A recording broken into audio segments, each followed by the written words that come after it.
ఓం మహాగణాధిపతయే నమ. ఓం గురుభ్యో నమ. ఓం శ్రీమాత్రే నమ. పరమేశ్వర స్వరూపమైనటువంటి జ్యోతిష, వాస్తు మరియు ఇతర అనేకమైనటువంటి శాస్త్రములను మనకు అందించినటువంటి మహర్షులకి నమస్కారం. హయగ్రీవ హయగ్రీవ హయగ్రీవేతి యో వదేత్తస్య నిస్సరతే వాణి జనుకన్యా ప్రవాహవత్. అరుణాం కరుణాతరంగితాక్షీం ధృతపాశాంకుశపుష్పబాణచాపాం అనిమాదిభిరావృతాం మయూకైః అహమిత్యేవ విభావయే భవానీం. శ్రీమాత్రే నమః. మనం ఈరోజు చెప్పుకోబోయేటువంటి విషయం ఏంటి అంటే, చాలామంది చూడండి, లైఫ్ చాలా హ్యాపీగా సాఫీగా సాగుతూ ఉంటుంది. ఉండగా కొన్ని కారణాల వల్ల గందరగోళంగా అయిపోతుంది జీవితం మొత్తము కూడా.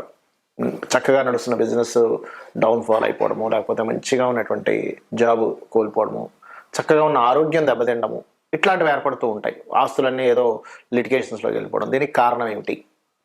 ఈ కారణము మనం ముందుగానే మనకి మహాదశానాథుడు కానీ ప్రకృతి కానీ హెచ్చరిస్తూ ఉంటుంది. అది ఏ మహాదశలు అంతర్దశలు వచ్చినప్పుడు ఏ లగ్నానికి ఎటువంటి ఫలితాలు, ఆ సమయంలో ఎటువంటి చిన్న పరిహార మార్గాలు, చిన్న మంత్రంతో చిన్న ధ్యానంతో ఎలా చేసుకోవాలి అనేటువంటి విషయాల్ని మనం ఒక్కొక్క లగ్నరీత్యా మనం ఇప్పుడు తెలుసుకుందాం.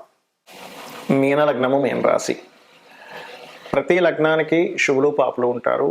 ఆ పాపపు ఫలితములు మహాదశలు కానీ ఆ ఫలితాలు వచ్చేటప్పుడు, గ్రహం పాడిన మహాదశలు వచ్చినప్పుడు అద్భుతమైన స్టేజ్లో ఉన్న వాళ్ళకి డౌన్ఫాల్ అవుతూ ఉంటుంది.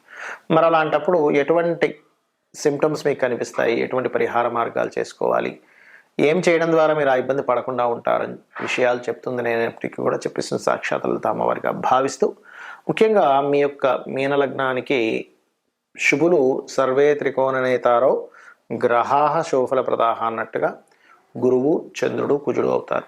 అయితే వీటితో పాటు ప్రధానంగా మనం తీసుకోవాల్సింది, ఇవి శుభులు అవుతారు, కానీ ఈ శుభుల కోసం పాప అయితే వీళ్ళు కూడా ఇబ్బందిస్తారు. కానీ సహజంగా ఈ లగ్నానికి పాపులు శుక్రుడు తృతీయ అష్టమాధిపతి, రవి పూర్వజన్మ కర్మ కారకుడు, బుధుడు బాధకుడు అవుతాడు, శని వ్యయాధిపతి అవుతాడు, లాభాధిపతి పాపి, అత్యంత పాపి అవుతాడు.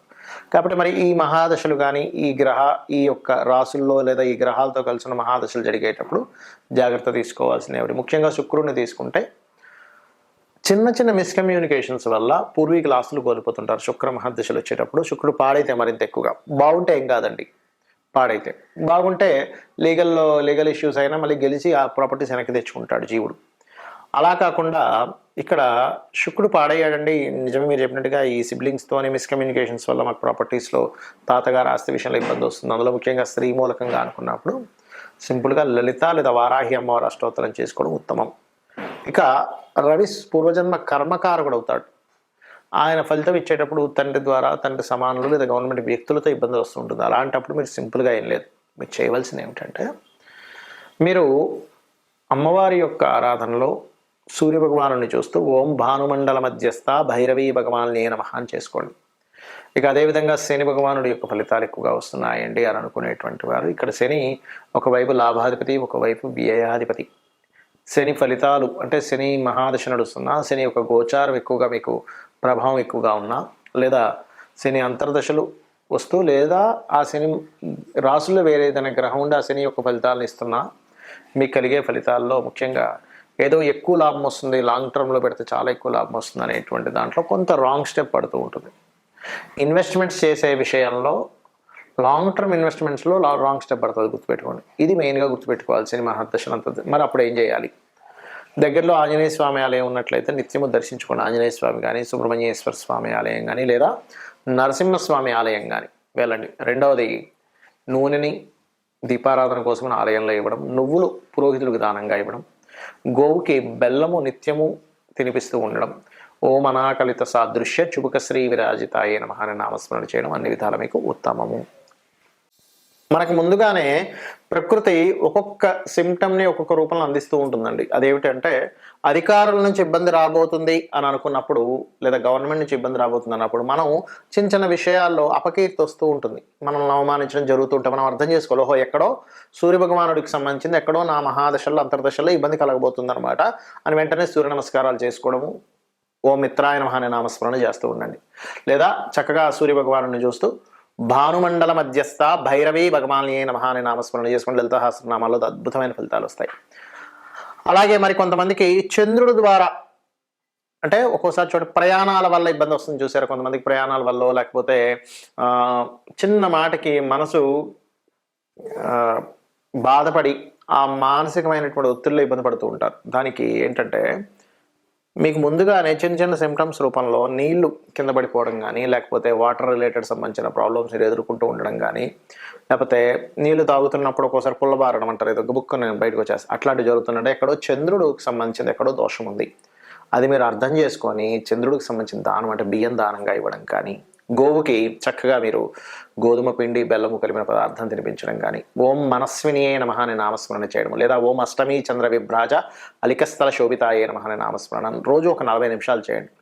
పెద్దగా మీరు ఏదో పెద్ద పెద్ద చేయాలని రూల్ లేదు. ఈ చిన్న మంత్రంతో కూడా మీరు బయటపడవచ్చు. అదేవిధంగా మరి కొంతమందికి భూ సంబంధించిన వివాదాలు ఏర్పడి మంచి భూమి కొంటారు. అంటే వాళ్ళకి జాతకం తెలీదు. కానీ ఓ భూమి కొని ఇబ్బంది పడుతూ ఉంటారు. అప్పుడు వారాహి అష్టోత్తరం చేయండి. వారాహి అమ్మవారి స్తోత్ర పఠనం చేయండి. ఖచ్చితంగా భూ వివాదాలు తొలగుతాయి. అదేవిధంగా మరి కొంతమందికి ప్రతి చిన్న విషయానికి మిస్‌కమ్యూనికేషన్స్ అవుతున్నాయంటే ఎక్కడో బుధుడు పాడయ్యాడు. బుధ సంబంధంగా మీకేదో రాబోతుంది. మిస్‌కమ్యూనికేషన్ అయ్యి తర్వాత మీరు బిజినెస్‌లోకి వెళ్తున్నారు అంటే అక్కడ ఏదో సంథింగ్ ముందుగా మీకు హింట్ ఇచ్చింది. ఈ యొక్క మిస్‌కమ్యూనికేషన్ మీకు రేపొద్దున వేరే దానికి దారి తీయబోతుంది అని. అప్పుడు మీరు చేయవలసింది ఏమిటంటే చాలా సింపుల్‌గా మీరు ఒకటే గుర్తుపెట్టుకోండి. మీరు చేయవలసిందేటువంటిది ఏదైతే బిజినెస్‌లో ఉన్నాయో ఆ విషయంలో జాగ్రత్త చూసుకోవాలి. మరియు లలితా సహస్రనామాల్లో ఓం ఇంద్రగోప పరిక్షిప్త స్మరతోనాభజంగికాయే నమః. అదేవిధంగా గోవుకి గోంగూర తినిపించడం చేయండి. ఖచ్చితంగా మీకుండేటువంటి బిజినెస్ చక్కగా అభివృద్ధిలోకి వస్తుంది. గురు సంబంధించిన దోషం మీ జన్మజాతకంలో ఎక్కడో ఇబ్బంది ఉందన్నప్పుడు మీరు గురువులతో కొన్ని మాటలు పడుతూ ఉంటారు. మీకు తెలియకుండా మీ పెద్దవాళ్ళతో గైడింగ్ వాళ్ళతో. అంటే అక్కడ ఏంటి గురుగ్రహం ఎక్కడో పాడే మీకు ఆ దోషాన్ని ఇస్తుంది.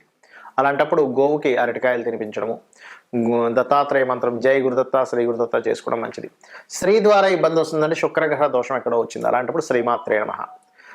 బొబ్బర్లు దానంగా ఇవ్వడం, గోవులకి తీపి చపాతీలు తినిపించడం. శని సంబంధించినటువంటి ఏదైనా దోషం వచ్చింది మీ జన్మజాతకంలో అన్నప్పుడు కింద స్థాయి వాళ్ళతో మీకు వ్యతిరేకతలు వస్తూ ఉంటాయి.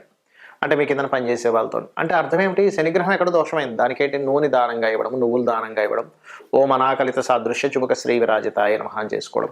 రాహు అయితే దుర్గని, కేతు అయితే గణపతి ఆరాధన చేయాలి. ఈ రకంగా చేసినట్లయితే మీకు జన్మజాతకం లేకపోయినా మీరు ఎన్ని ఇబ్బందుల్లో ఉన్నా ఆ సింప్టమ్స్ అర్థం చేసుకుంటూ మీరు ఈ రకంగా లలితాసహస్రనామాలు చేసుకున్నా, లేదా నిత్య దీపారాధన చేసుకున్నా, నిత్య దేవతారాధన చేసుకున్నా మీకు ఎటువంటి ఇబ్బంది ఉండదు. గ్రహస్థితి ఎలా ఉన్నా సార్ అమ్మవారు మిమ్మల్ని కాపాడుతుంది, కాపాడాలని మనస్ఫూర్తిగా కోరుకుంటూ శ్రీమాత్రే నమః.